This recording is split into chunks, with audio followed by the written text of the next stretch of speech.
sa mga lasing ko dyan. Oh, tigil-tigilan nyo ng pag-inom. Oh, baka maparis kayo sa akin. Tignan nyo yung itsura ko. Sa kainom, oh, tignan nyo.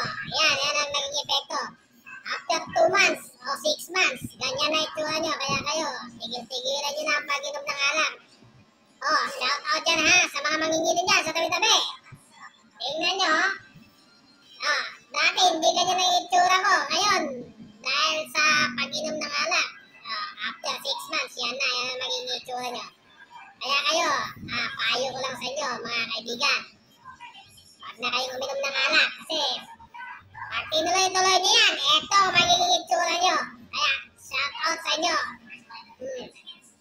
Kaya kayo, tigil-tigilan nyo ng pag-inom ng alak, ha? Pero kung gusto nyo, sige, di ba may kanta na sama-sama tayo? Di ba? Kaya kung gusto nyo na maging ganito ang itsura nyo, sige, inom lang kayo ng inom, ha? Kaya kayo, payo lang mga kaibigan, kung gusto nyo maging ganito ang itsura nyo, tuloy nyo lang yung pag-inom ng alak, ha? Yan, shout out sa inyong lahat. Yan, sa mga tabi-tabi, yun, mga nandyan, nasa beer house. Oh, nandyan, sa mga kung saan-saan dyan, ha? Kaya tuloy nyo lang yung pag-inom nyo, mga kaibigan. Sama-sama tayo hanggang sa dulo.